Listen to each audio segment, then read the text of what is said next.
Diluted earnings पर share share बाजार में एक अत्यंत महत्वपूर्ण वित्तीय पैमाना है जो एक कंपनी की प्रति शेयर लाभप्रदता को दर्शाता है।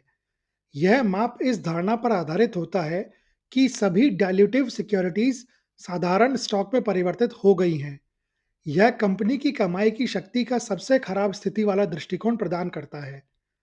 यह पैमाना बेसिक ईपीएस की तुलना में अधिक रूढ़िवादी और व्यापक होता है, क्योंकि बेसिक ईपीएस केवल वर्तमान में बकाया साधारण शेयरों पर विचार करता है। डाइल्यूटिव सिक्योरिटीज में आमतौर पर परिवर्तनीय बॉन्ड, परिवर्तनीय प्रेफर्ड स्टॉक, कर्मचारी स्टॉक ऑप्शंस और वारंट शामिल होते हैं।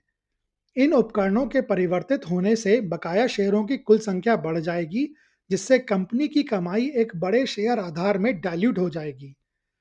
डाइल्यूटेड ईपीएस की गणना कंपनी की शुद्ध आय में से प्रेफर्ड स्टॉक पर लाभांश को समायोजित करके और फिर उस आंकड़े को बकाया डाइल्यूटेड शेयरों की भारित औसत संख्या से विभाजित करके की जाती है।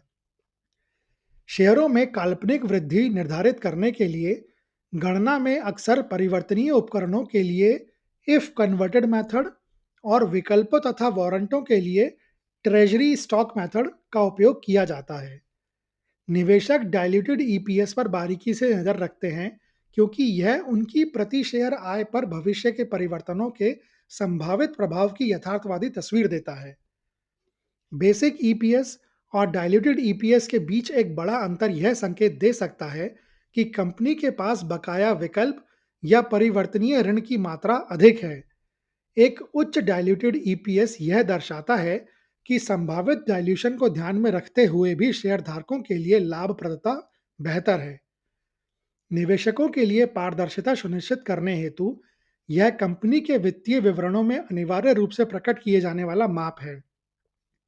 संक्षेप में, यह निवेशकों को पूर्णतः डाइल्यूटेड स्थितियों के तहत उनके साधारण स्टॉक के वास्तविक मूल्य का आकलन करने में मदद करता है, जिससे यह मूल्यांकन और तुलनात्मक विश्लेषण के लिए एक आवश्यक साधन बन जाता है।